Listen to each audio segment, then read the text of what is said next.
এই দিনের মাহাত্ম্য অনেক।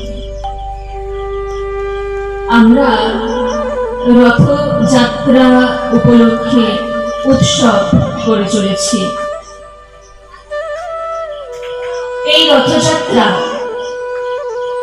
শুরু হয়েছে সেই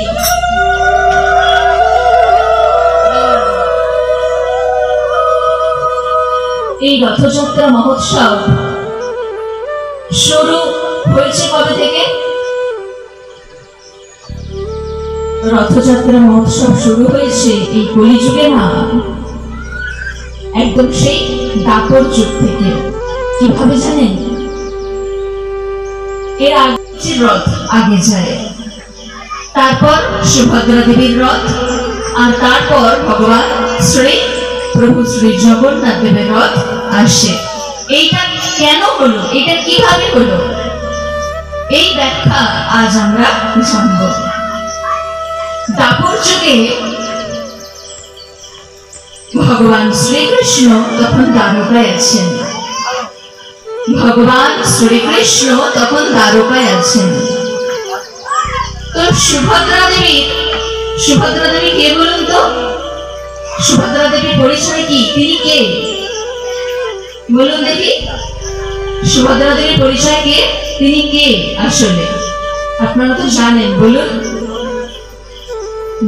জগন্নাথ দেবের আর বলদেবের বোন। এটা আমরা সবাই জানি যে দুই দাদার মাঝে ছোট্ট প্রিয় আদরের বোন বসে আছে, এটা আমরা সবাই জানি। কিন্তু আসলে উনি কে? সুভদ্রা দেবী আসলে আর যে সে অন্য কেউ নন, তিনি হলেন সাক্ষাৎ যোগমায়া দেবী। তিনি সাক্ষাৎ যোগমায়া দেবী।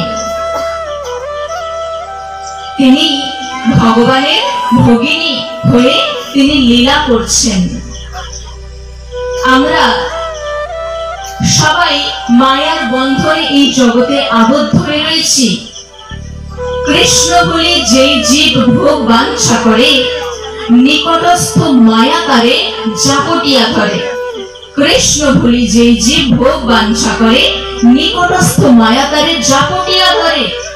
যারা ভগবান শ্রীকৃষ্ণকে ভুলে গিয়ে, যারা আত্মসুখে রত, যারা নিজের দেহের সুখে রত, সুখ ভোগে যারা ব্যস্ত থাকে, সুখ ভোগের জন্য যারা কর্ম করতে থাকে, তারা আসলে মায়ার বন্ধনে আবদ্ধ হয়ে যায়, আর সেই মায়ার বন্ধন থেকে উদ্ধার হতে কখনোই পারে না।